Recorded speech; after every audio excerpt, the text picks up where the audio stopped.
Yo, welcome to a new episode of the Just Take podcast. We've got myself, Remy. Got myself Alex on the podcast. So a bit about me. I went to school with Remy. Been in the industry for 4 years. Started my own brand. I did a polo shirt brand originally based on football shirts, and I feel like I've got a lot to talk about in terms of the morals, the ethics, the values of the global fashion business at all different levels. And I think there's a big conversation to be had on all echelons. So happy to be joining the podcast, and I think we're going to cover a lot of good stuff. Yeah, for everyone that doesn't know, his brand Jersey Wear. That's Jersey Wear on Instagram, Jersi Wear. Talk about, kind of people you've had wearing your brand. So I got a few people involved over social media and through events. So I've made connections with people like Novelist, Dennis Salter in the house industry. Spoken to a lot of sportswear influencers and bloggers who have shared it on their content. I'm trying to find my niche at the moment. Yeah. Because the thing about the brand is it's both sportswear and casual wear, and in a kind of terrace fashion space, but also I can see it in a higher fashion space one day. So I'm trying to find my feet at the moment and stick to a niche. So that's something that we can talk about in terms of how you start a fashion brand, and the way you think about the context of it and the value it brings your certain target audience. But really happy with it so far, and it's had a really good reaction, and people can see as the product is a standalone artifact on its own right. It just needs a bit of work and development, and I'm getting there. So it's about bringing it to the right people and sharing an interest in fashion with others. It's the real value that I've tried to bring to it. For real, because like what we're dealing with right now is a rise or growth in menswear. I mean, a lot of people have like different things to say. So like articles that started talking about this like last month, mostly like Vogue and Business of Fashion edited those like basically three main sources I've seen. But what would you like attribute the rise in menswear like currently to?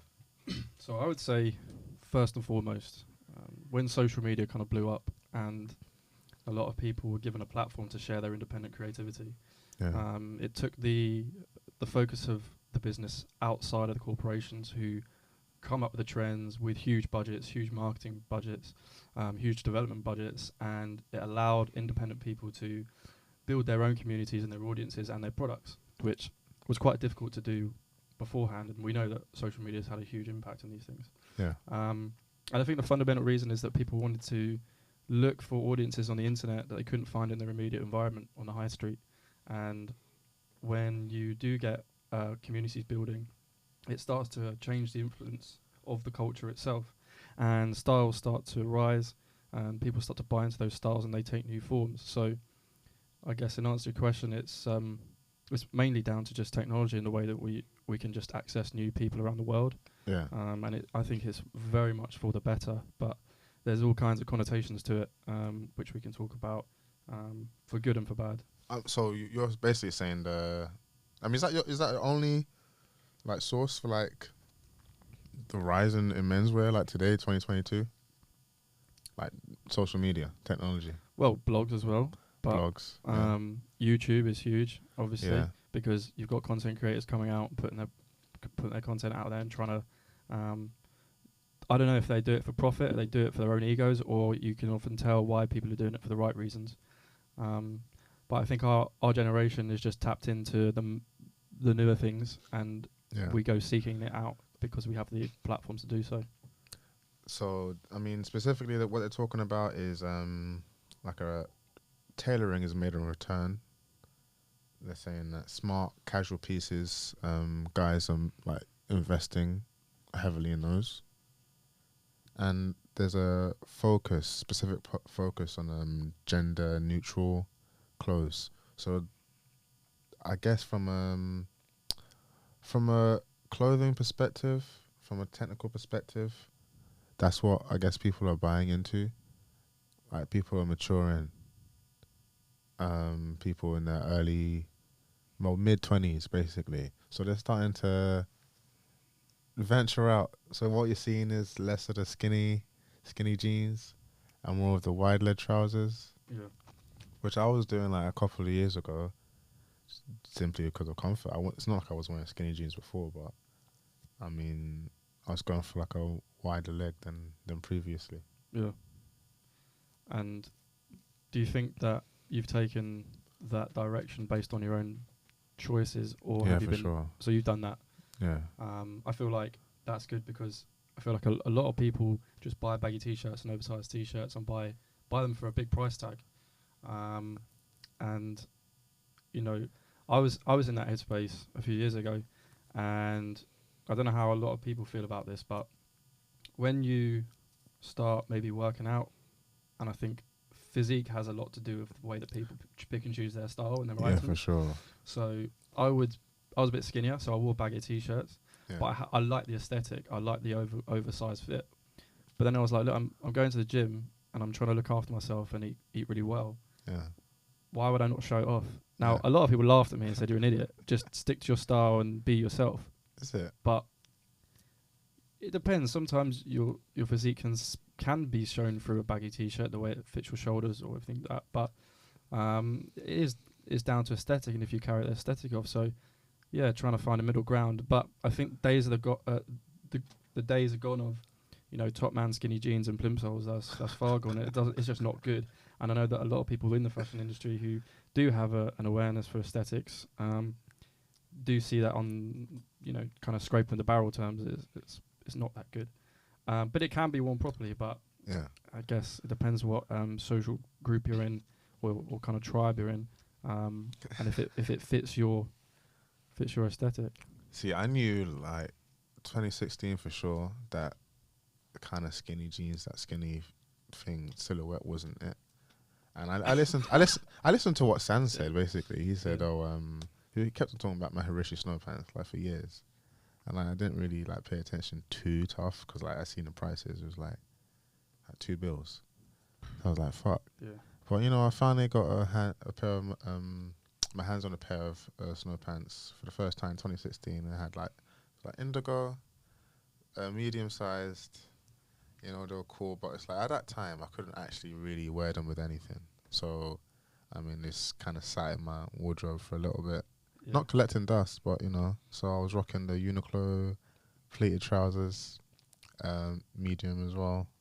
So I mean, that's for me. That I was like the widest legged I was doing, but like Yeah. as I started venturing into, I guess, denim more, jeans for sure, and snow pants, they got more wide legged. And then I guess 2-3 years after that, so talking about 2018, 2019, I was fully into my wide leg like headspace. Yeah. Because you've embraced it and you know the benefits of the narrative that it brings to your outfit and the confidence it allows you to have. It just allowed me to wear more like different trainers. So like I could rock a Air Force One with the snow pants. At that time I could rock a 95 as well. Not much else, but So the future next year you're going to be wearing flares. see, definitely. Where does it go? Definitely not. No, this was like right now. I'm not really into. Oh, I am because wide leg is like we're still here, still in this zone. Yeah.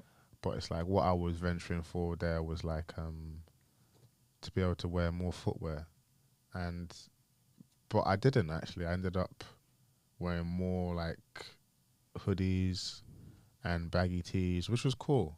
But like as you say, when you pay attention to like your body and go in gym, like you start to think, well, this stuff that I was rocking like 2-3 years ago, it's not really fitting me like it was. Because like when I started to work out, basically my body mass started to just like become more defined. So it seems like I lost that weight. I can't really wear the baggy clothes anymore because I'm more defined, basically. Yeah. Do you think that is a consideration that more people should think about rather than just wearing what's sold to them on Instagram?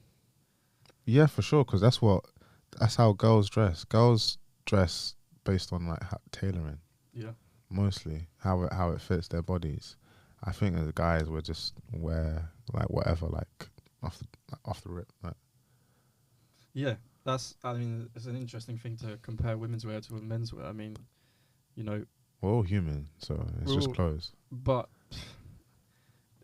well, we wouldn't be having this podcast if it isn't just if it is just clothes, because clothes have a narrative and a reason. When I say it's just clothes, What do you I mean? mean we all have to wear clothes, whether Yeah. we're men or women. So it's like that Yeah, conscious divide yeah. shouldn't be so stern, I think. But yeah, go on. No, I mean, let's break down menswear and break down women's wear and compare them and how they borrow from each other. You know, for me, and there might be gaps in my argument, but for me, menswear is quite formulaic in the way that you see. Let's take the high street at the moment, Yeah, for the most part, before brands like Represent or Cole Buxton. That's the sort of thing that goes on, quite a lot in the north of England. But before that came around, it was about a logo, a badge on a t-shirt, and for the masses, that was what sold because it had a brand narrative and a story to tell. And for most blokes or men, like, that's what works. yeah, Whereas women's is all about pattern, cut, shape, culture, history. Now, the way that menswear has come more culturally significant is we've employed those things into menswear. We've employed like culture and street culture and pattern and trend into the way that men want to more express themselves, because necessarily we couldn't find a community on the internet. yeah. So let's just take Supreme, right? Yeah. Supreme as a model for this is to the point. Very well contextualized. The brand's good. The audience knows about it. Everyone knows about it. And Yeah. the psychology and the consumerism and psychology behind it is brilliant. Now, I don't think I can name immediately a standalone women's wear brand that has come about at the same level. Supreme or like Palace and these kind of brands have done women's wear as a result of becoming important. Well, I'm not sure if they have, but what I'm trying to say is that some streetwear brands who are predominantly men's have opened up to doing women's wear. But I guess the point I'm trying to make is menswear, therefore, in our day and age and our generation, now in a better position than women's wear was 30 years ago in terms of significance? I would disagree with you on so much there. Okay, well, let's go. I mean, I don't even see how like streetwear brands like Supreme have even offered like a women's wear range. First of all, No, they haven't. second of all, it's like when you compare what Supreme have done, it's cool, but it's like between 1994 and now. But then you have like Miu Miu, which is like Prada's diffusion range. It's like Miu Miu is huge. I'm sorry, but it's like as much as people go crazy for Supreme, like people love Miu Miu, and it's like women love Miu Miu. Women love Jackmus, Telfar. I mean, it's a lot. Yeah. It's like when your name, like your brand name, like rings in the streets like that. Which it will. Supreme doesn't have the same.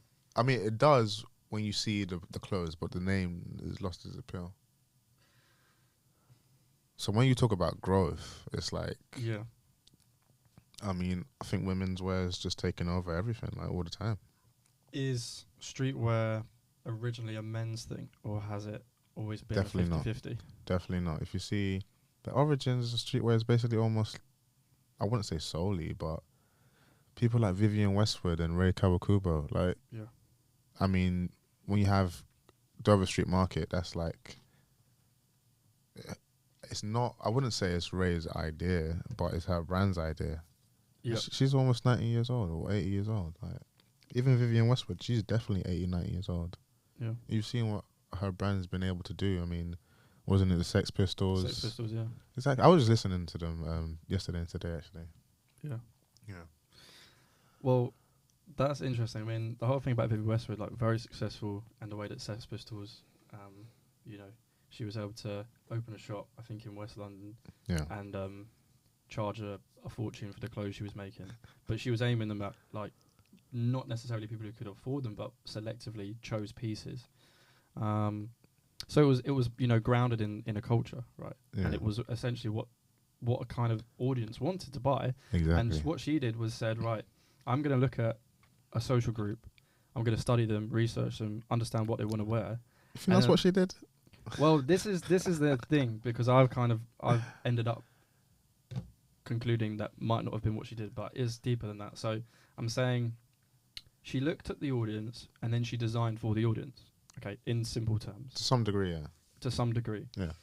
And I feel like the problem with a lot of brands at the moment in general, They're not doing that. they're not doing it. They make a product and then they sell it to people and say, this is what you got to buy.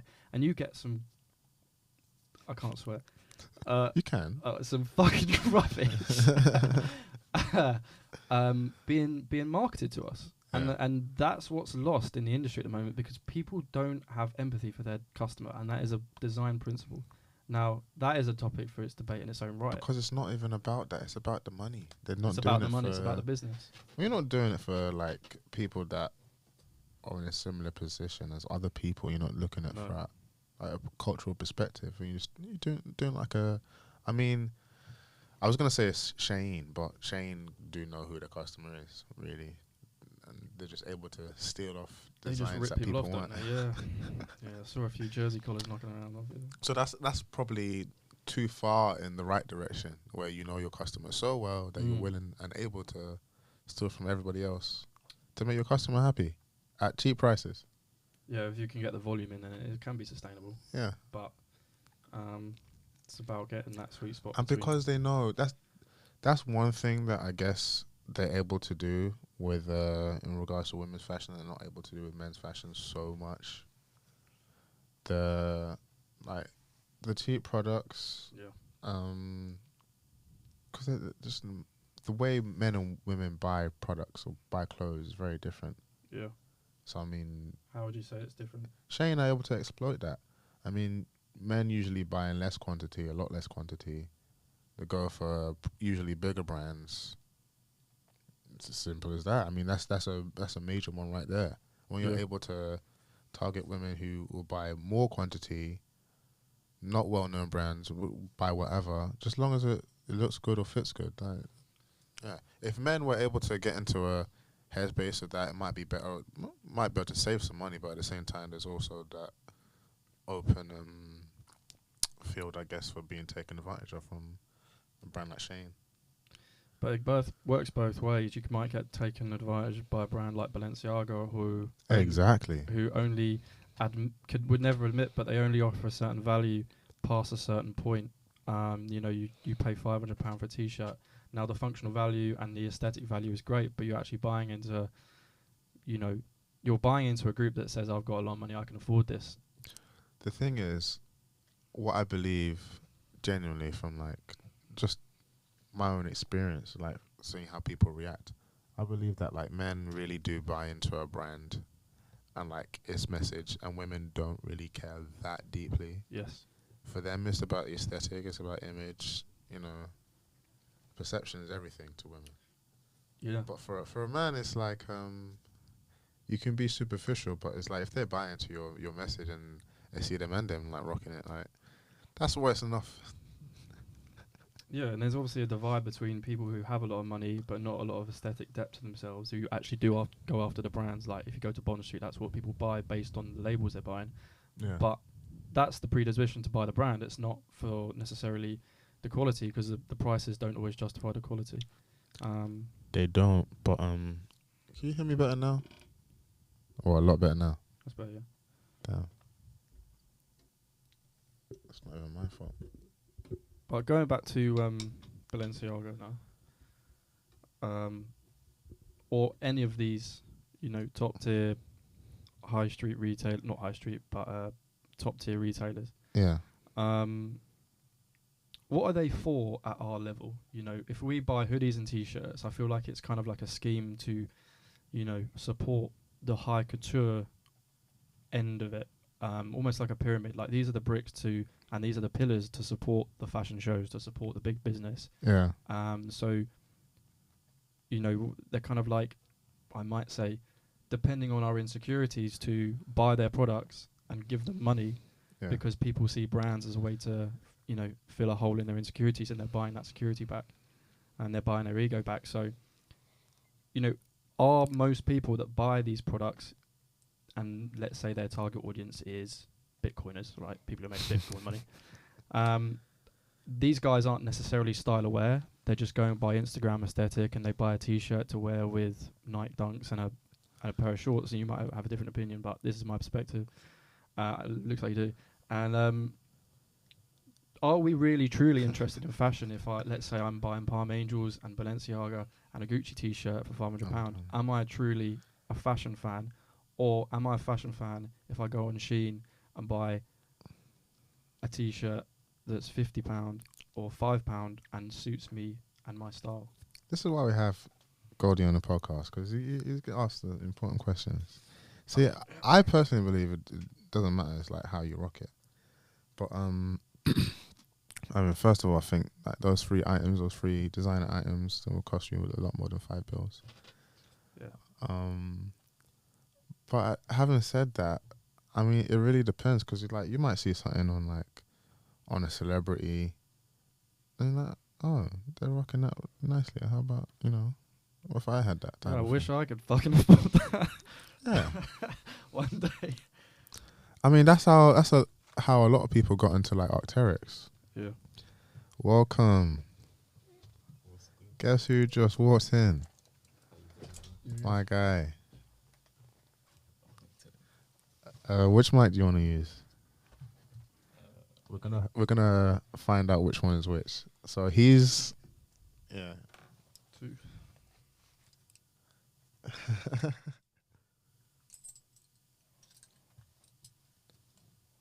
And we're just setting up.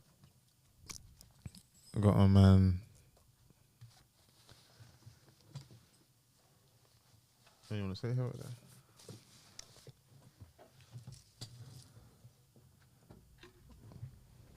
You getting okay? Did you get in okay? Get in the building. Yeah, that was fine, yeah. Just walked to go in front. Yeah. Oh, you might one?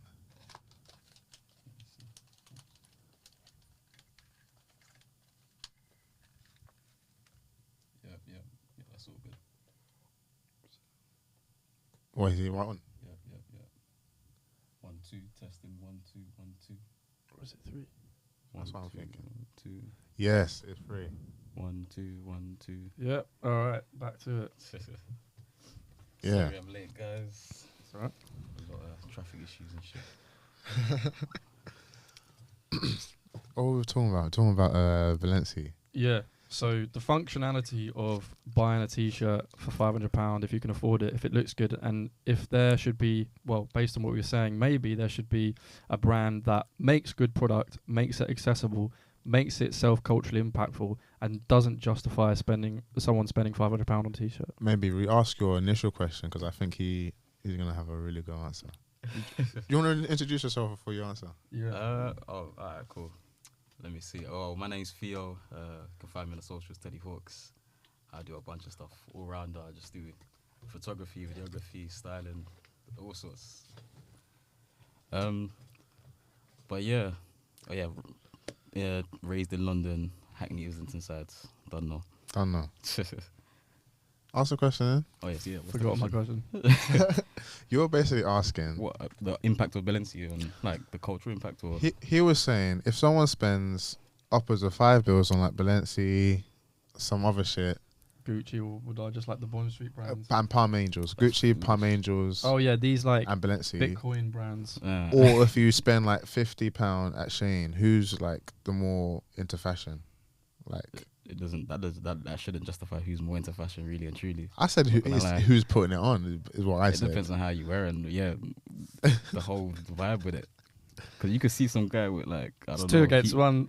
I'm just saying, you could see someone wearing like a £200 outfit, and you might think it's a more expensive outfit, but like that happens with me all the time as well. I ain't gonna lie. Yeah. Like my outfit be £200, but then people think I'm wearing some expensive shit. It's That's where you want to be. That's a sweet spot there. Why you say 2 against 1 then? What's your? No, that's wrong. I would say, I just like. It's not black and white for me. It's like, I would wear a T-shirt that's, let's say, £50, but it looks like a £500 T-shirt. Yeah. But then I'd wear a pair of trainers that cost a lot of money. So He's got the Bapesters on. I got the Bapes on now. So, Ooh, they're cold. so yeah, I'm saying. Say that into the mic. They're some of the coldest Bapesters I've seen. Yeah, well done, mad ones as well. Yeah, I was with Declan Rice when I bought them as well. Oh, sick. Yeah, I gave him my business card. I gave him a jersey card. I was wearing a jersey, and he was like, "Okay, I'll take your card." So I DM'd him later and didn't respond. I swear to God. Fuck Declan Rice if you're listening. Yeah, so I just think like, are people into fashion because of the brands and the money attached to it, or are they into fashion because of the aesthetic value it brings their lives and the narrative that they can express themselves in? Are they into it because of the social conditioning they receive on Instagram to dress a certain way?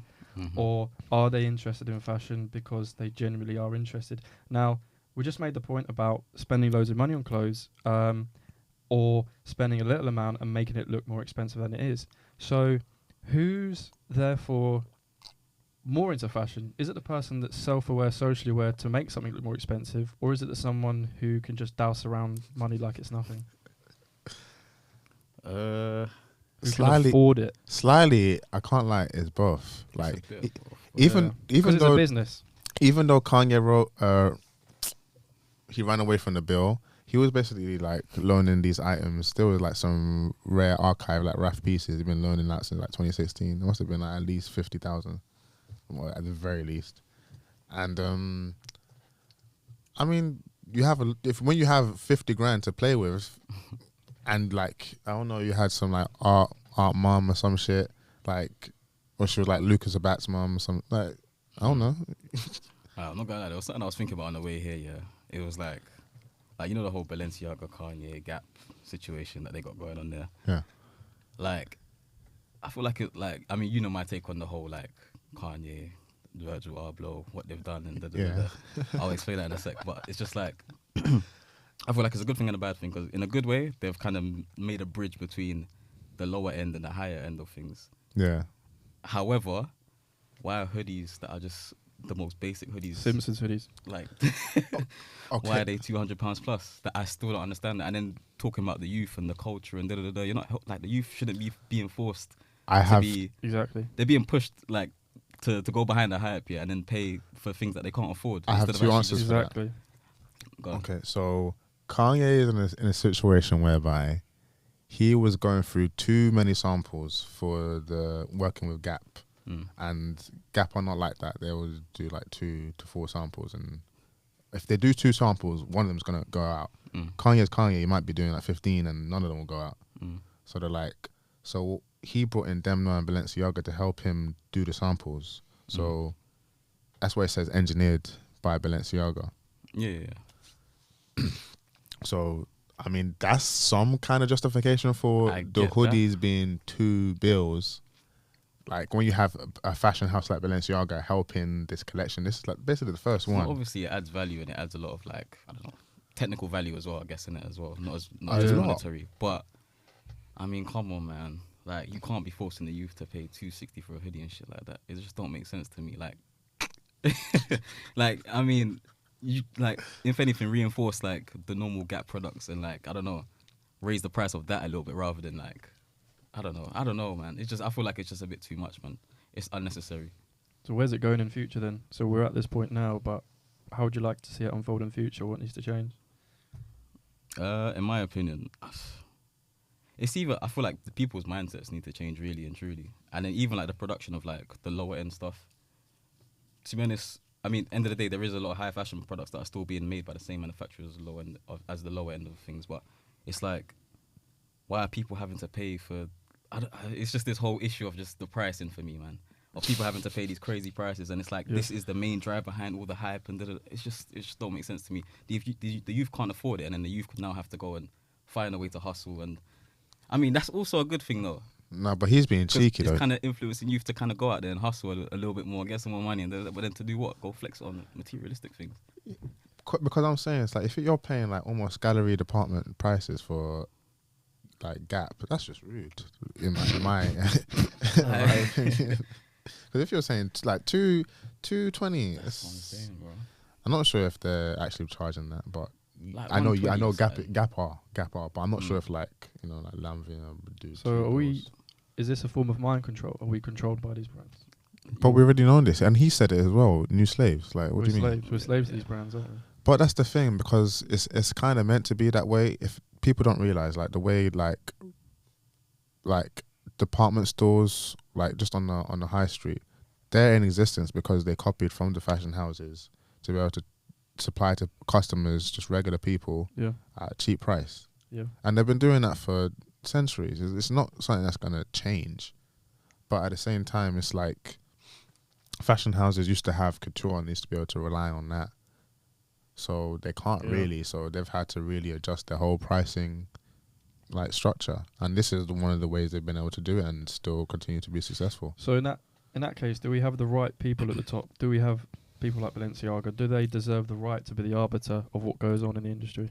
To the people that employ them, yes, because they're making the money and that's why they employ them in the first place. Because couture has like not even slowly, it's like massively declined, and there's no like replacement, and there's definitely no replacement in sight either. Yeah.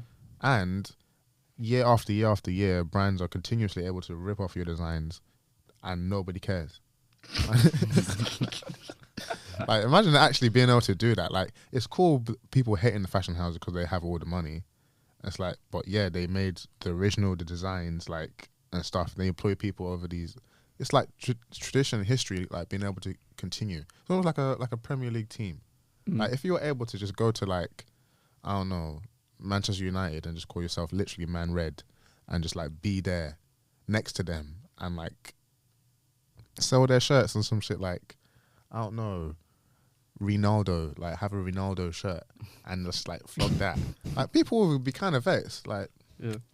But at the same time, there's always human politics. Like, you know how Asspizza started his whole clothing line by doing the bootleg Life of Pablo shirts. Yeah. People supported him when he did it. When other people might do it, it was like, fuck you. Like, So what were the reasons for them supporting him? having the balls. Really having the balls to actually do it confidently and like at least knowing some people. You might not know everybody, but So it's a start. in that respect, then, Theo, I'll ask you a question. Do you think people on social media are more likely to support a solo entrepreneur than they are a corporation putting out a project? Just because they're solo? I feel like people would follow the entrepreneur more in terms of like paying attention to it, but then at the same time they kind of passively still pay attention and obey like the brand, whatever the brand is kind of putting out there as well. Like, it's so ingrained like that we just passively kind of take it in anyway. even if you hate the brand. Yeah, it's mad. You could probably still talk about the brand for 5 minutes. Like, it's crazy. The fact that we're doing it now. Exactly. I mean, you hate. I don't know if you hate Balenciaga. I don't. But I think design-wise is special. It's special. Really, you think that? I think design-wise it's special, but there are I'm surprised to hear that. marketing. Well, let's look at like Demna's work. It is and it isn't. It is special in the fact that it is a cultural fuck you in some ways, and I'll tell you why. That's why So- I like it. Yeah. So if you look at their like runway or catalog, and you look at their like stuff that comes out, they're literally making tracksuits you could find in your dad's closet that cost 20 quid at a vintage shop, but they're making them $1,000, and they're going by what people who really want to employ the industry to do and who run things, and making basic suggestions in terms of their designs, but they're doing it at a very profitable take the piss kind of notion. And it is like a scheme that these people are doing. Yeah. And they borrow things like they borrow their art direction from like, you know, gothic stuff and like the Matrix aesthetic of that era. Yeah. And it is a real fuck you to like the kind of conditioning in the system and the social powers that be. And I think it's going too far, though. it is going too far, because remember a 100%. couple of years ago they brought out that shirt on a shirt. Yeah. Yeah. Okay, I it was like 800 I quid or was waiting to mention that. Yeah, Oh, the shirt on a shirt, yeah. And if anything, or they did the Lonsdales, yeah. They did the Lonsdale trainers that had the Balenciaga branding on them. Now Yeah. that would just get shared on social media. And I can't remember who it was who did like a baguette bag. Was it No, it wasn't Burberry. I can't remember. But these are just like marketing ploys. But at the same time, they know that people will buy them because it is like a suggestion that, I've got money to play with, and I'm having this sort of joke with Yeah. the company. Now, what is that a good thing or is it a bad thing? I think it's funny that fashion is at a stage where we're even able to do tongue-in-cheek jokes, like But, genuinely with the clothes, like not but even it's just. kind of serious as well. I don't know, man. There are serious But connotations. that's the whole point. One thing that would be good is if the jokes were progressive, but I think that's probably for another designer or another generation to touch upon. The fact that he's started this kind of dialogue or this conversation where we can have fun at the people that lead fashion, I think it's a step forward at least. I mean, the fact he was able to take it just from Vermont to a bigger, like an actual established like fashion house, is crazy. But I think it's testament to the times. That's true. I mean, who else is really doing like stuff like this? Like, it's not politics. If there was someone like Greta Thunberg, is that her name? Like, if they did a collaboration with her, then okay, I would say that's progressive. Like, we're actually going somewhere with this. Yeah, but is that their target audience? Do their target audience take care of sustainability? Or the NASA scientists. Yeah, they're not interested. So hopefully some good come out of the way I see it. Look, if you're ripping off people with a lot of money, but you're doing it with a real grasp on your, I guess, you're part of the culture and you've got social infrastructure in place to start commanding things, both of people and the way the culture works. If you can profit off that and donate things back into the industry, which I know a lot of companies do have these sustainability schemes, and it is a good thing because you can immediately put a product out there, make a lot of money, and hopefully reinvest it into good things. Yeah, exactly. Like the Heron Preston thing I was telling you about, that collection, his first collection, that was based on something to do about safety at the beach because he's from San Fran. I don't know much about the beach. I don't know, some shit about like protecting seagulls and like waste that goes into the beach and stuff like that. Something about like reusing life jackets and stuff like that. Yeah, shit like that. Oh too. yeah, That's interesting. That's a good idea, man. What year? When did he start that? Do you know? 2017, I believe. Yeah, Heron Preston. The brand hasn't been like all around for a long time. So, do we think the state of menswear is in a good place at the moment? I think Definitely. I think it's in a better place. It could be It could be even better, to be honest. I feel like guys still need to explore more. Like, or over here, we need to stop all this trendy shit. What, Nike tracksuits? Yeah, bro. Like, or just whatever the statement pieces of the month or like season or whatever. It's just like everyone just wears exactly the same thing. It's crazy. Yeah. And then people have this tendency to feel left out. It's silly. It's literally like that. Literally, like you just see one blanket piece from like 3 years ago, and it's like that in the clubs though. Like with everything, basically. Yeah. But it's a social uniform, which could That's be a it. good thing for people when their social group. No, and their mental health. it's misleading to the rest of Europe and the world because they be thinking that we're on shit. And we're not on shit. We ain't on shit. It's like they're seeing one person do it or a couple of people do it, and it's like, okay, that's the vibes. We're going with that. Yeah, and then you do start reading the wrong things into it, and you get even more divisions and things like this in society at large. I feel. Fam, That's the thing. It gets deeper. there is one thing I want to say. So this is actually to do with the rise in menswear. So they were talking about, I guess, one of the reasons for the rise in menswear, and this guy was basically talking about how it's due to people wanting like jackets and shirts and loafers, and he basically said, verbatim, coming out of the pandemic, it's clear that we're headed for the death of streetwear.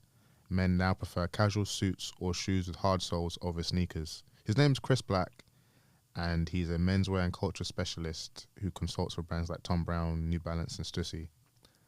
When I read that this morning, I said, this guy is an idiot. What do you know about streetwear? Is he in a town in fucking... Where is he?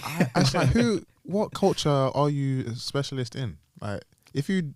Like, streetwear is dictated by the people that are rocking the clothes on the street. If that's what you're rocking on the street, then that's what you're rocking. Doesn't mean that some lost In terms of people criticizing what's going on in any field of industry, but especially fashion, because it is a form of social identity. Is anyone qualified to talk about it?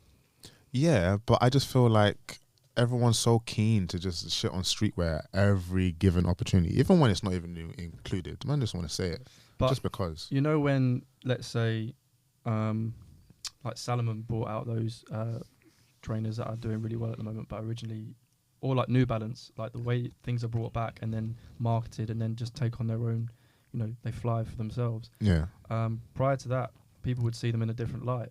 Yeah. So if it's good enough for the community that it's sold to, then behind closed doors, people genuinely aren't qualified to talk about them. So they can't. But if they do and they get shot down, oh, well, then how am I not qualified to talk about it? Do you see what I mean? Like, if it works for those people and the people get it, but the person trying to criticize it doesn't get it, then they're disqualified from talking about it.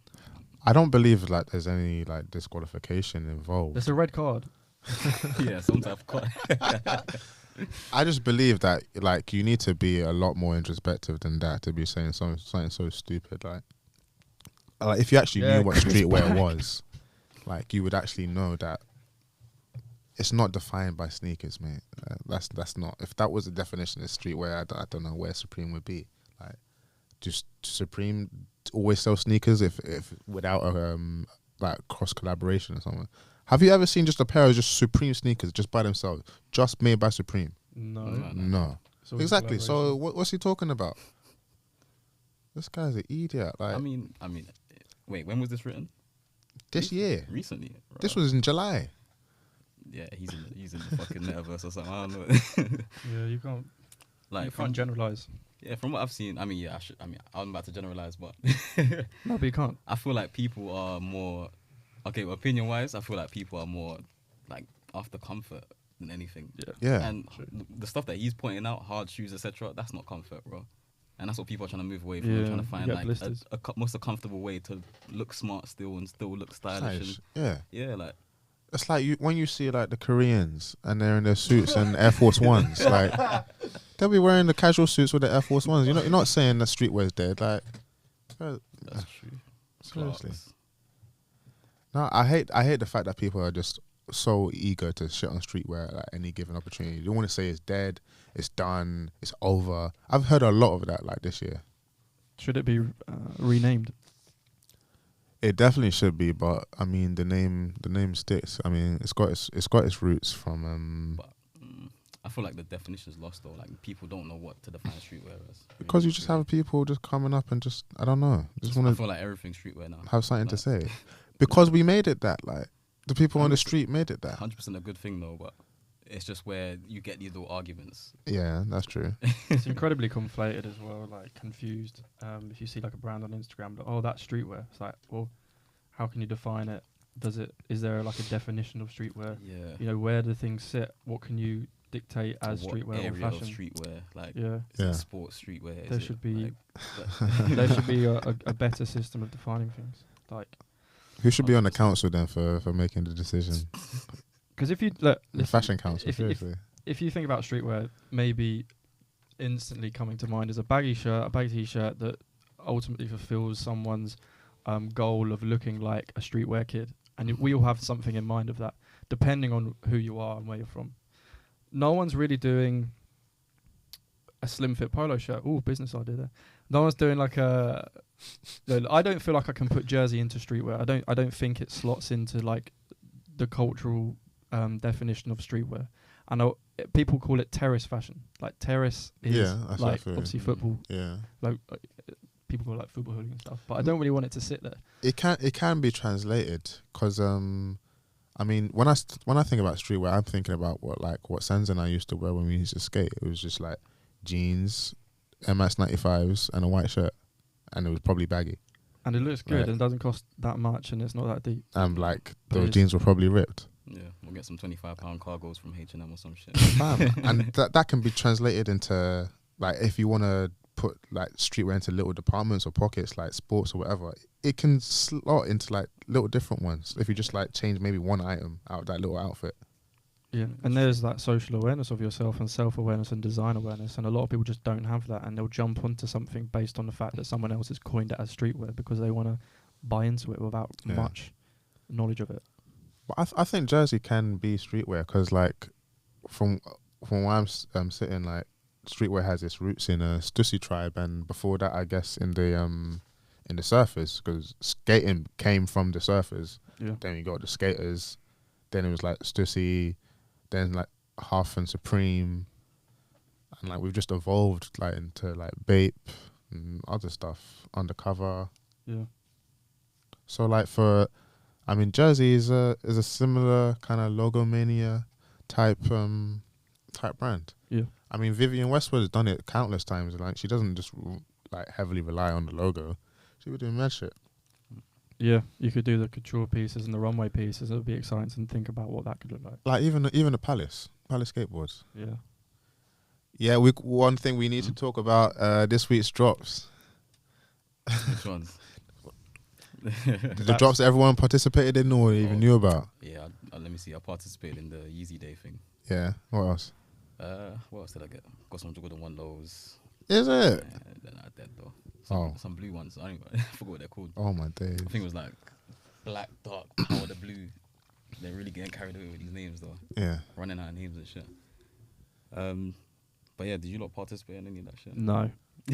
You didn't even take part in Yeezy Day? I don't care. Okay, let me just make it clear, yeah. And I can tell you why. Yeah.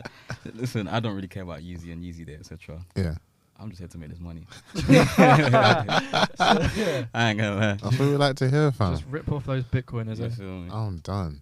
See, I just wanted one of them slides. Like that's all I wanted. Bro. Just a pair of slides. I mean, I ended up getting 3 other pairs of trainers that I didn't want.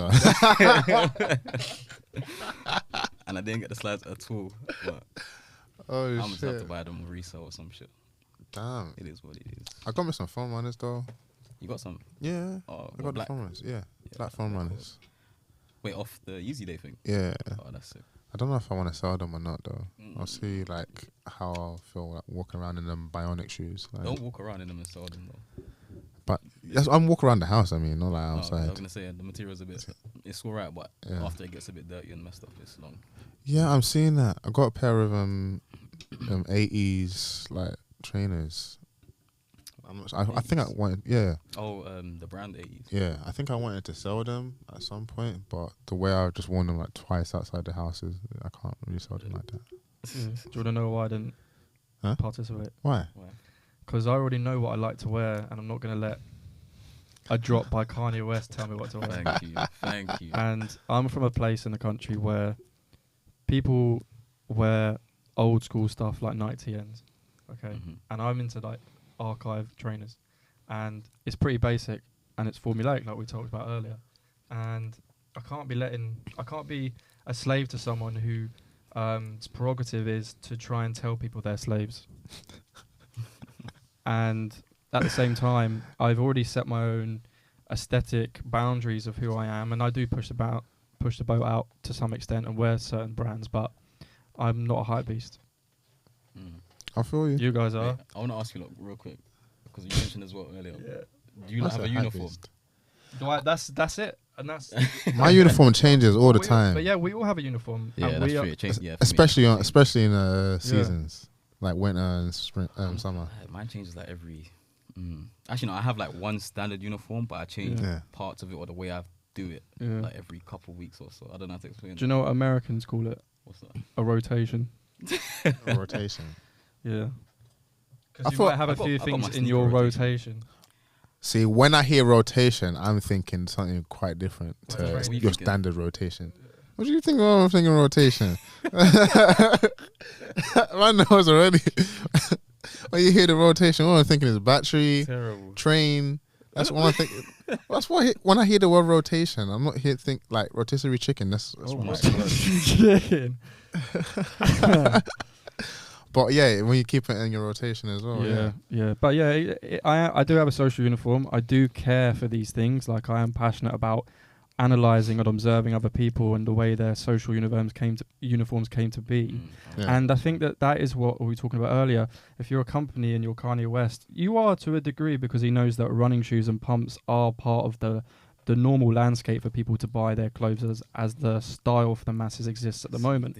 So if anything, Yeezys are just a aspirational product for people that don't really push the boundaries and don't have much idea about full-on design. I disagree. Now, it will be good to disagree because that's the way I feel about it and that's the way I see it. Yeah. His footwear, I can't lie, is 10. Like, I don't even buy any of his sneakers. I probably won't. I know it's been like 6 years or something. I've never bought any of his sneakers. I probably won like my cousin's pair like one time and your slides. But like, nah, for real, he be really been thinking about this shit, and like the engineers they have at Adidas to help him. This is like some serious shit. They're putting like thought into this, and like his actual clothing Yeezy collection is coming together a lot more. It's becoming like more defined and pronounced. He's becoming more like unique with the draping and tailoring and stuff. Yeah. It's matching the steez of the footwear. The footwear was already like 10, and the clothing is like a 6 now. It's getting up there. It's climbing. So what is it that he's doing the right way that other people should take note of? The innovation, constant innovation. Like literally, like that's true. Literally, you got so many Yeezy footwear, so many types in such a short amount of time. He's made everyone really step up and think, fuck, we got to make some funky, quirky, weird ass shoes. Just make them. Can't lie, I'm trying to find a way to disagree, but he's probably like the only person that I've seen that can actually like, I don't know, he's created his own ideas. He didn't copy a past idea and just use that template. And, just new. He actually just made some shit. Shout out Kanye if you're listening. Yeah, because it's not easy to do, but as well, do you know about his line after Pastelle but before Yeezy? No. So I forgot, it was like DC something. It was like it had his mum's name involved in it. DW. Yeah, it was DW. He had one like runway show. I think Ciara wore some piece by him.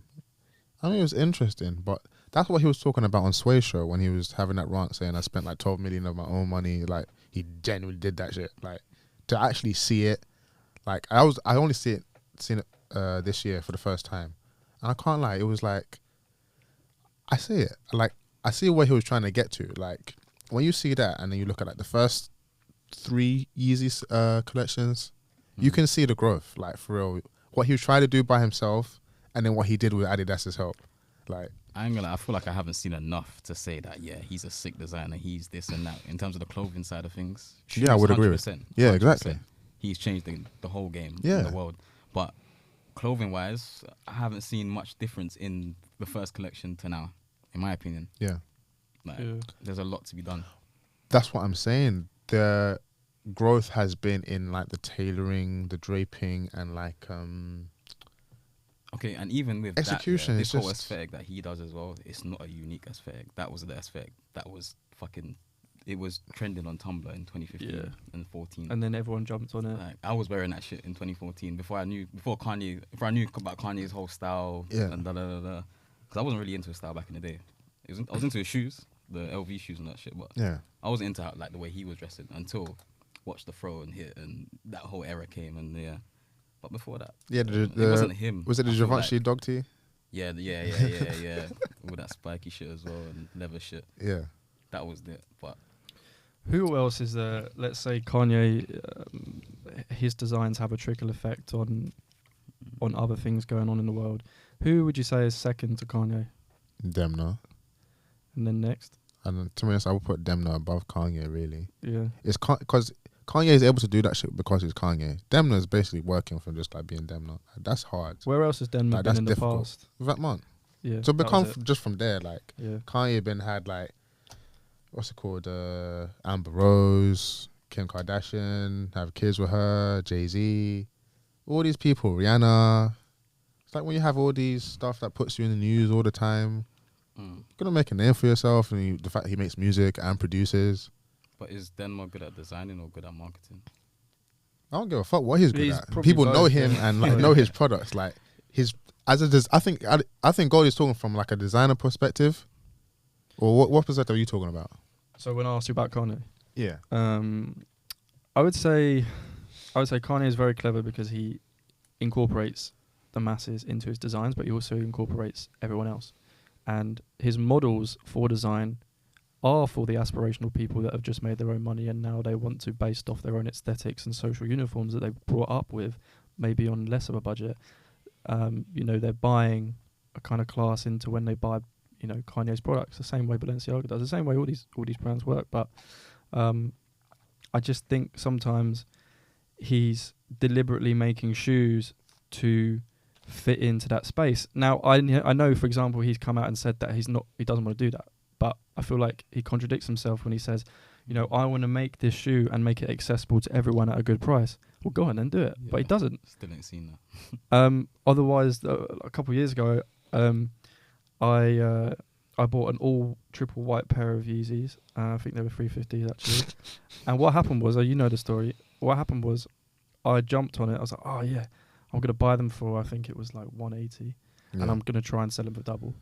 But what I didn't know was Kanye said that he was making those in volume, because normally he'd make a limited run, and then that's why they go nuts on stock. So when you bought them for 180, so when I bought them, them, I couldn't flip them. They just sat there, and I ended up selling for like 200 like a couple months later. And the kid thought they were fake when they turned up. But going back to your point, I think it really comes down to: are you in it for the business and the glory, or are you in it for the fashionable context that you want to inject into humanity and the way that you want to influence the culture? The way you said for the glory, it's talking like there's some gladiators. Like it is though. It is because these guys are working at a very high level and they are competing. Yeah. They are competing, and there is glory and legacy involved. But them two are friends. Like, the fact he's helping him with a Gap project. Like, you think fashion people are friends like that? You wouldn't be doing shit if they weren't friends. Fashion industry's too cutthroat and not very nice at all. No, you can't be engineering your shit if we weren't friends. The fuck? Like, that's why it's gonna be a difference with the Gap prices probably, because like if you see engineered by like Gucci, it's probably going to be a lot different than engineered by Balenciaga.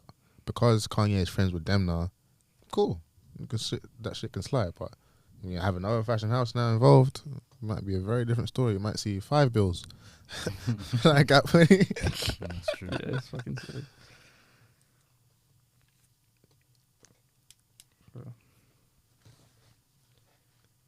But why do men buy a t-shirt for 500 and why do women buy a handbag for $1,000?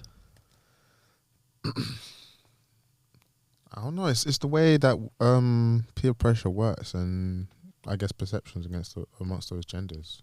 Like the way men think. Like, man don't give a fuck about a bag. Like, okay, you got a Louis Vuitton bag. Man do not care. Yeah. They will take that bag and they still won't care about it. But women now, it's like, I gotta have that bag. Yeah. I don't care if anything doesn't fit in that bag. I want that bag. That's a different mindset, and they will genuinely get that bag. There's also something I want to talk about as part of the reason for why these companies are set up in the first place. Because let's say you come up with an idea for a business, it sounds good, it adds value to society, and then people get behind that mission, and then the company does well and it scales. Like Louis Vuitton. Like Louis Vuitton, for example. But what happens when Virgil makes a pair of Jordans Off-White for $4 and then sells them for X amount, right? Is this a program and a scheme just to allow him to sit on his chair and say, and this goes for all the other designers, to sit on that chair and say, I want everyone else to fund my lifestyle and my business, so I'm going to charge a lot of money for it based on my powerful connections and these things? Or is that final consumer really justifying what they're buying? It's too late to complain. You know the song "It's Too Late to Apologize"? It's too late to complain. When Virgil was working with Kanye after he had his architecture degree and shit, no, you weren't hearing shit. When he did the Watch the Throne album cover, like, you know, you probably could have charged the same thing then. So when he started Pyrex, he had a brand before Pyrex as well. And that no, before that. Ben Shaw was not even like a brand like that. It was more like a DJ collective, yeah. That sold t-shirts. Yeah, so Pyrex was about the finesse. Pyrex was about the finesse. 100%. Once you learn how to finesse, just apply that again, run it back. Like, that's all it was. Who are you trying to finesse? Run it back again and again. I'm not Virgil Abloh. He finessed with Pyrex, then Off-White, and then he didn't even have to do anything for LV. They were just doing it for him. Because people wanted to buy what he made. Yeah, exactly. When you have a name that big now and you're working for LV, I can't lie though, some of the shit he did for LV is cold and they would not have done it without him. Yeah, that true. Iridescent bag. Yeah. It's not amazing, but It's a piece. Yeah, that's what I was gonna say too. It's a piece. Though, it's a piece. Yeah. It's different. No, I wouldn't buy it, but just like as an idea. How we use the LV monogram, like Yeah. I think Dior did Dior start to redo their jacquard print after he took over at LV? Because the jacquard print has obviously been there for a long time, but they didn't start really going like doubling down on it in their designs. It kind of started like trending as well. This whole jacquard print sort of thing. Like you had the Fendi's coming back as well. Well, for a bit at some point. I think so because Kim Jones went to Dior. Oh, okay, yeah. That explains it. But at the same time, Kim probably the originator because I remember the LV Supreme briefcase with the LV print just plastered all over it, type of thing. I've got questions as well, actually. When you see a new brand on Instagram, you've never heard about it before, and it's an exact copy of something that is one of these fashion houses, what would you think? Would you buy it out of your taste, or would you just like not want to be associated with something that copies a brand? Do you mean like minimal? Yeah, or like there's a few of them, like Destructive or whatever it's called, but I would say just something that just pops up that some 18-year-old kid in his bedroom's doing, and he's doing a good job of it regardless of who he is and what he's doing, but the product's good, but it is obviously an exact copy. Do you buy it? Do you support it? Me personally, sometimes I see that sometimes and I get a bit conflicted because it's like I want to buy it to support the kid or the business and what they're doing, because if it looks like they're on job in it and they're doing their thing, but at the same time I'm just like I don't like the fact that they've copied it and not put their own work into it. You know what I mean? That's how I feel when I can't support that most of the time. Even like high street stores, sometimes I see stuff that are really cool, but then I know that that's a copy of something else, and I can't wear that. I don't care about people's opinions because I'll wear whatever I want. Like I don't really care if people say, "Oh, that looks fake," and that's a copy of that. I don't really care, but but it's the I don't know. Yeah, my morals in it. Yeah, I don't know. That's what I feel about like when I first saw Minimal LA like ripping off Chrome Hearts. Yeah, I was like, this is a good idea, but you shouldn't be doing it. Like you're literally like they're literally like $3,000 for a reason. You can't just like undercut man. Like that's a fucking foul. Minimal's become like a money making machine. It's kind of like a marketing machine now. It's just they're doing the whole ambassador thing, and it's just that whole, you know what I mean, that whole influencer thing. Yeah, and that's hundreds or thousands of influencers at the moment, which is just crazy. I think that's what artists do as well. Music artists. It's that whole type of undercutting man. Just to make a living. That's true. Which is cold. Would you ever buy a fake product? Like I've just googled Chrome Hearts cap. I know they go for $1,000 or something, but people are on Etsy with like £40 ones.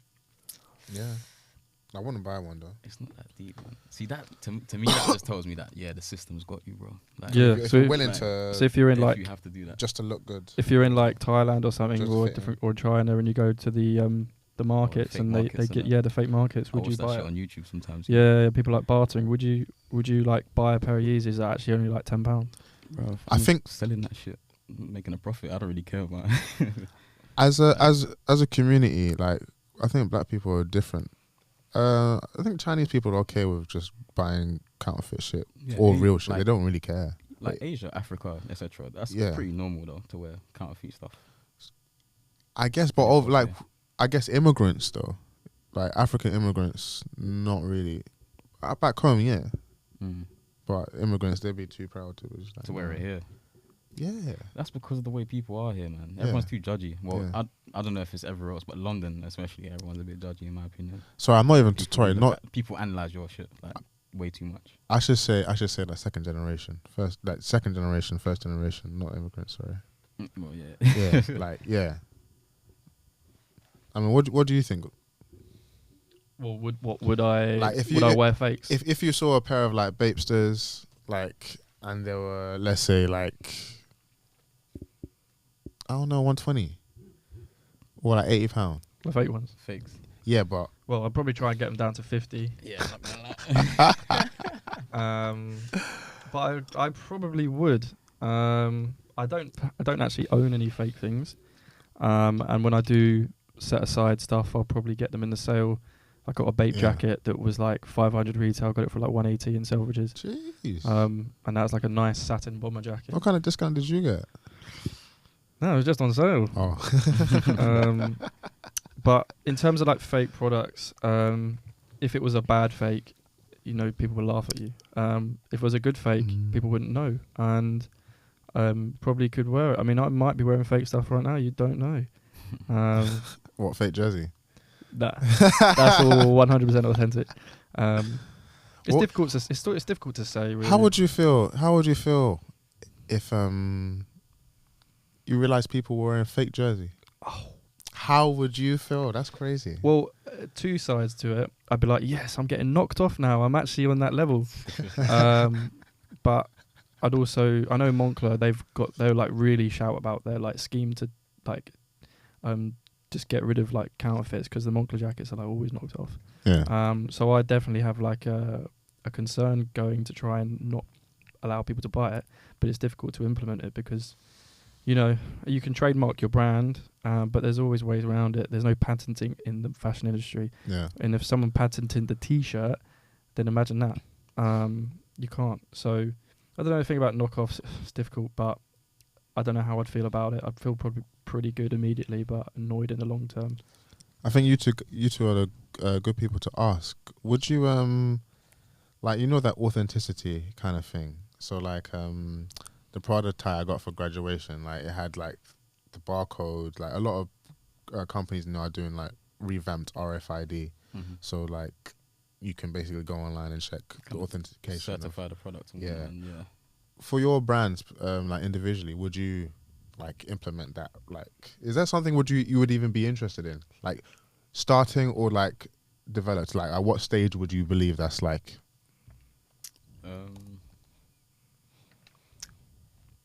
I wouldn't say from the start. I mean, from the start, it'll be quite expensive to do. But for me, my brand, yeah, personally, I would do something like that. Yeah. Yeah. Because I would try to avoid this whole counterfeit thing as much as possible. I mean, I hear that it's good marketing, innit? Obviously, but It's expensive. Eh? It's expensive. It's expensive though, man. I don't know. I mean, at first I'll just let whatever run, let the initial designs run. Like people can copy that, do whatever they want with that. Yeah. Cool. But when it gets a bit more premium, that's when I'll start kind of getting a bit more like serious with it in terms of like having the RFID and whatnot. If you end up like a Supreme Italia, like. Oh yeah. Oh, so you're saying that someone actually like opens up a shop in China and says this is a Jersey shop? It could it could happen like that. I'm not gonna Yeah, lie. Do it you remember? happens. Okay, back in 2013, 2014, I had a brand called Prestige with a couple friends, well, one other friend, sorry. I think I remember going. And we had like our shit was booming on Tumblr. We had like sales were good. I ain't gonna lie. Yeah. But at the same time, we started to get copied in China. So at first, we produced everything ourselves in a little studio, hand printed everything ourselves, screen printed it, whatever. And then we decided, this is getting too much. We're getting hundreds of orders. We can't do this anymore. We need to outsource and whatnot. Did that now. As soon as you did that. China, oh my god. The next thing you know, we're seeing pictures of our shit on like AliExpress and stuff like that. Yeah. What was it called? Alibaba at the time, whatever. Yeah. Well, And like, I was just like, okay, I don't know how to feel about it. Like, because I mean, it's a good. I mean, one, you can't do anything about it. It's too late. It's done. Yeah. And then two, I was like, okay, I guess it's still good press because it's like, if you type in the brand, there's more images coming up. There's more things coming up for it. Like, there is a lot more of the t-shirts I'm seeing like on the internet. Just even without me searching for it, it was coming up. That's cool. Like sort of thing. So I was like, alright, cool. Your brand name and logo. Yeah, like Wow, like the actual shirts, like Shit. pictures from Tumblr or wherever it was and whatnot. Yeah. I was like, okay, cool. People reposting it in certain places, and I was like, okay, cool. This is actually like a thing, but I don't know if the Chinese thing helped or. But at the time, we were doing influencer marketing and shit like that, like hitting up the big Tumblr people. Yeah. So I That's don't know, cool. but it's a benefit, but it's also it can fuck up your brand. Of course, they can run away with your ideas and just start. Yeah, I mean, I had like Lacoste, Farah, ASOS, Jeez. Fred Perry. Yeah, in the same factory. Because no, what happened was they were looking at my Instagram story. So when I wow. spotted that trend Bro. and I made that design in 2018, I had these people because I was doing a lot of marketing. And I had a lot of people with my brand and all eyes on my Instagram page. I saw these brands in my story, and then I've just recently seen Lacoste do that shirt and make it and charge it £100. And I saw it in a cos shop. I saw it Fred Perry do it. Farah's probably going to do it. That's cold. But it may. But this is the trouble. You can't patent a design, and I know that. I'm proud of myself for making that design, and now I'm getting it nicked. Now, what I don't want people to do, because I've put my heart, soul, and a lot of time into thinking about this, is take my logo and try and like, you know, fake a shop, because then it would be like, I know sometimes that's what happened to Supreme in parts of China where they couldn't get around a trademark, and they could just start it. Then it gets serious. But if you nick someone's design and try and do it, I think what really comes back to is having an audience that's brand loyal. And if the audience is brand loyal, it's not going to go to Lacoste because it can see what Lacoste is doing. The thing is, like, Supreme Italia had loyalty as well. Like, people were so loyal to Supreme, they became loyal to Supreme Italia. Like, do you see what I'm saying? Like, it's not the same exactly demographic, but it is, because like they're attracted to Supreme regardless. So it's like the same way people will be attracted to your brand, they'll be attracted to the fake brand too, because it's based off you. Yeah, it's like nowadays just being a person behind the brand is important. It's like I've forgotten what his name. It's probably a good thing I don't know his name right now. But he ripped off Carti. I've forgotten his name. It's like Blue something. I don't think his name is Blue Fountain. Got a weird name. He made a song called Blue something though, and it rips off that Sky song. Oh, Sky. I think you told me about it before, but yeah. Fiji something. Fiji Macintosh? Yeah, Fiji Macintosh. I think so. Anyway, so it's like the way he just came and like literally stole everything from Carti, like cadence, flow, ad-libs, beat. But people still fuck with it like heavily, knowing full well this guy is just trying to be somebody else. But it's like this. It's the same thing basically. It's like, but what are you gonna do? Well, just like, if that's how people feel. I'll just ask nicely. Please don't rip it off, please. Please. I want to ask you, like, in terms of like, sorry, get close to the mic. In terms of like this whole rise of menswear and whatnot. Yeah. Do you think that the whole rise in the queer community, I don't know, is that the right word to use for this shit? The LGBTQ community. So do you think that community has had an impact in the bravery of how men have, like, I don't know, I feel like just men's bravery and style in general and fashion? Yes. And the way men take care of themselves a bit more and whatnot. Do you think that has impacted it? I think it's more because they're having girlfriends, and girls have an impact on a man's like sense of style, sense of dress, and how they look after themselves. Yeah, there's a lot. There's a lot to talk about there. And if you're trying to compete with certain man for girls and girls' attention, then you got to start doing things differently to how. Yeah, that's true. Yeah. But I feel like guys pay. I feel like guys put more work into themselves when they're single rather than when they're in a relationship. Yeah. Yeah, but that's just to get girls' attention, though. Well, yeah, essentially. That's what I'm saying. It's a serious question because, you know, culturally, if you're more groomed, prim and proper, you're looking after yourself. And I feel like, you know, the gay community do have, you know, responsibility for making that addition in the way we look at ourselves and see ourselves. But, you know, it does have it is to do with, like, attracting the opposite sex. Of course it is, because that's why we present ourselves to the external world the right way, and we want to spend money and time thinking about it. And that's why people have personal shoppers and consultants for this kind of thing. But I definitely say that the rise of menswear has really can attribute some of its success to the gay community, yes. Okay. Very interesting you say that. See, Matches.com, whatever. I'm not sure if you know, they're based in London. They said that they've seen a rise in men's clothing up 40% from last year, and a rise in footwear 50%.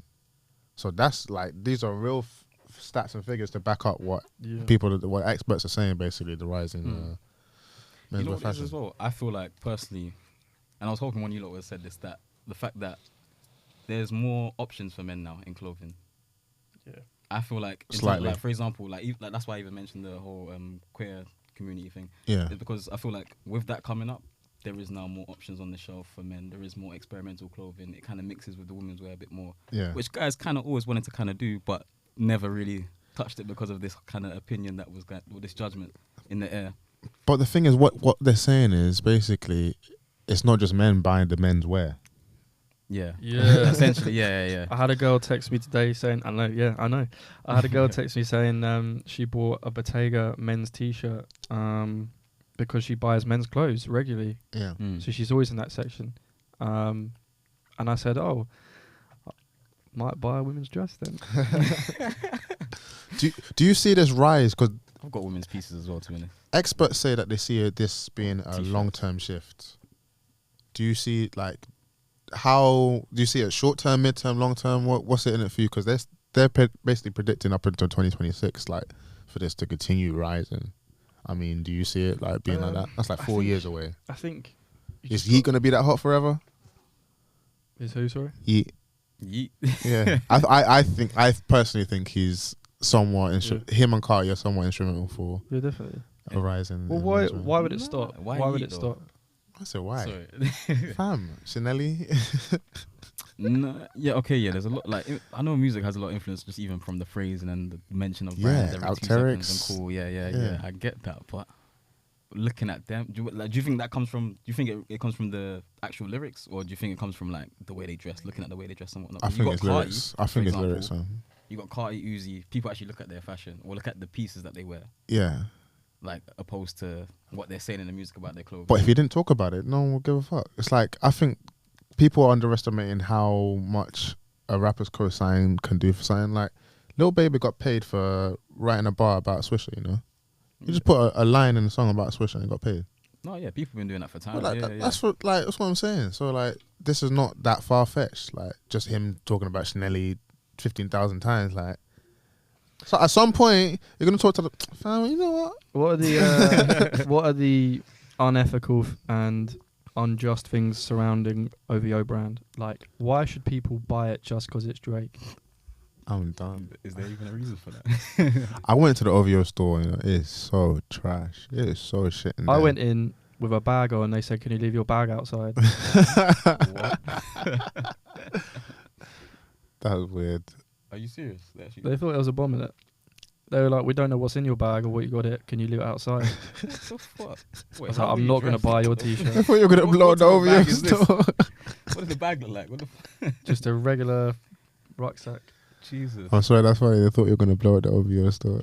They must say that like those guys must be on edge in that shop. Something must have just happened that Yeah, day they or probably some get shit trained. like- Look. They must I've have had it. They must have had a break-in or something. Or they got ops or something. I don't know. You know what's his name? Samuel L. Jackson and Snakes of a Plane. Like, I had it. That's them, fam. But yeah, that's what happens when you've got a platform and you just like engineer and position yourself into a space where brands want to work with you, or you start your own brand and then people will buy it. But it's trying to be at a level and compete with other people that are already really established and doing a good job and offering a good product and brand. Yeah. So it doesn't really stand on its own 2 feet. But people will buy it out of cultural appropriation, but sitting into a culture as a social uniform. You lot didn't answer my question. What was it? That's cool. Do you think this is gonna continue? Like how long? Like Can you read? this rise in menswear? Like The rise of menswear.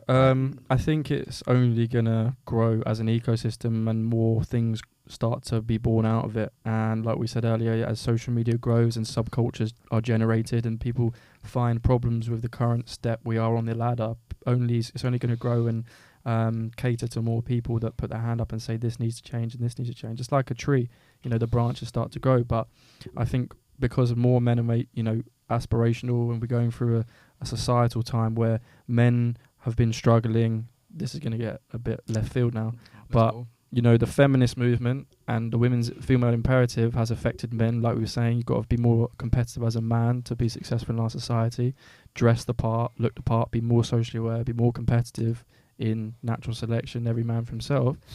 Fashion has a part to play in that. And that's going to start new businesses. It's going to start new waves of culture and influence in society and communities. And I think that's going to be a good thing. And therefore, it's going to overtake women's wear, because I feel like we might return to a place where, men start to have more of a say in the way the culture is as a fight back against the feminist movement. And I know a lot of people are going to argue about that because people feel a way about it, but that's how I see it. It's nice that you think that, but men are not that educated. I'm sorry, it's like just not like the average woman is clued. I just feel like we just don't care, man. Like we don't care about appearance as much as women do. Yeah, realistically, so they're not going to be into this shit. Well, I guess it won't stop. Because I feel like, I don't know, this might be a bit controversial, but I feel like men are a bit more functional when it comes to their clothing choices and like just their, I don't know. What am I doing today? Yeah, what do I need it's to just- wear? Does this, like, is this functional for me? Like, Yeah. does it have pockets? Does it have this? Like, Yeah. I feel like girls don't leave the house thinking, oh, yeah, does this have pockets? No, it doesn't have course. pockets. I got my handbag or whatever. It's, I don't know, it's a different thing. Oh, innit? my shit But can't then- fit in the handbag But then either. it can't fit in. Like, it's just, you know what I mean? I don't know. Yeah. We've all seen the memes like when you've got a meeting at 2 but a rave at 6. Like that's what it is.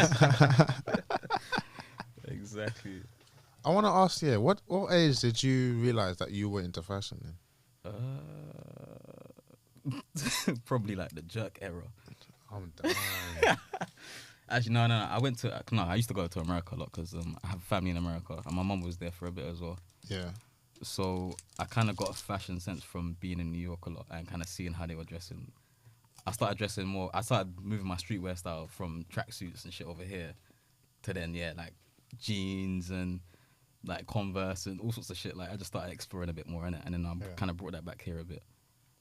But And could then you have been interested in fashion based on the social uniform in your immediate environment? You know, I'm not gonna lie. That played a part for sure. That played a part. Yeah. It wasn't just like, I saw the style and thought, wow, yeah, he's stylish. So you don't necessarily have to There's a whole lifestyle behind it. take ideas off the inner city urban people that are just buying products just out of social pressures rather than what you as a person would want to wear to express your style. Wait, sorry, repeat that again. So I guess why'd you have to go to America to find out you like fashion? No, I didn't have to. I just felt like no, but yeah, you found it for that. Yeah, it's just how things ended up happening. It's because Yeah. I was away from that. Like it's something you see on TV and shit.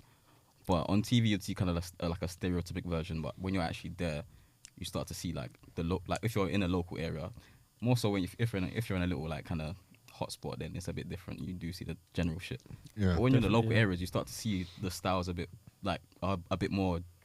There's a more variety of styles. It's a bit different. It's a bit more. You see the casual, you see the smart, you see the difference between the different things. In the city, you don't see that so tough. It's just everyone's kind of got like set styles, and it's just a usual trend. Like I don't know. And I feel like for me, it's just that I kind of started dressing like them because I wanted to be comfortable over there and feel like I want to. I don't know. You just want to blend in a new place where you are. You know what I mean? Yeah. And that's what kind of got me into that style. And then when I came back here, I started trying to blend American styles with UK styles, and I started dressing like one of those jerk people, and just kind of went from there. For me, it was like us being in school and seeing the olders. I feel when I seen them in like Lyland Scott and shit, I was like, what brand is that? Why am I always seeing that Eagle? What the fuck is that? Yeah, Like, that had a moment. yeah, for real. I started going Top Man, Lyland Scott, just seeing out what they had. I had a shop in Covent Garden, didn't they, Lyland Scott? I wasn't going. I was going. Yeah. What's it called? So that's when I kind of like knew for sure because I was changing my style. I forgot what my style was there, but obviously I'm from Tottenham, innit? So I was not wearing Lyland Scott or Top Man at all. Like until like I hit like year 9, for sure I was like, shit. It's clearly something is going amiss because I'm seeing the guys on TV for the shows that we used to watch, kinda. So I'm not sure if this kind of like in betweeners times, but I'm seeing the guys on TV kind of wear similar stuff to the guys that we're in school with. Yeah. I'm like, something's missing out, like. And then obviously sixth form we had to do the wearing the suit shit. Yeah. I mean, I was in that jerking era as well. It was about like kind of high top dunks or some shit.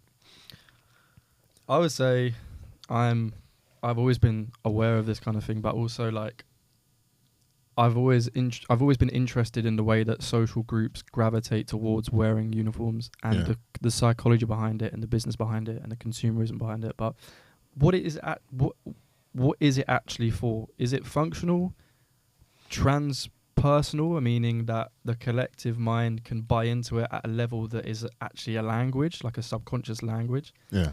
And does it take people into like a portal of being connected over something?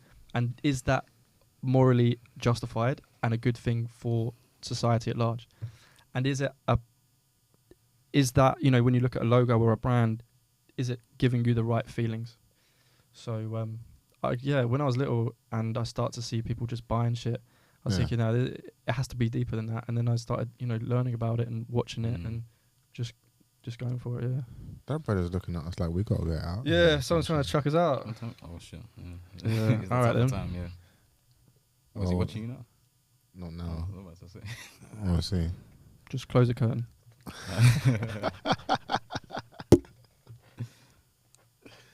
Oh, that is funny. I need some food. God damn. You want to wrap this up? Yeah. Fuck it, man. Come on, let's go. Yeah, let's wrap this up. This is what I think it's like episode 16 or some shit. Yeah, it's been your host Remy. Alex. Theo. We out.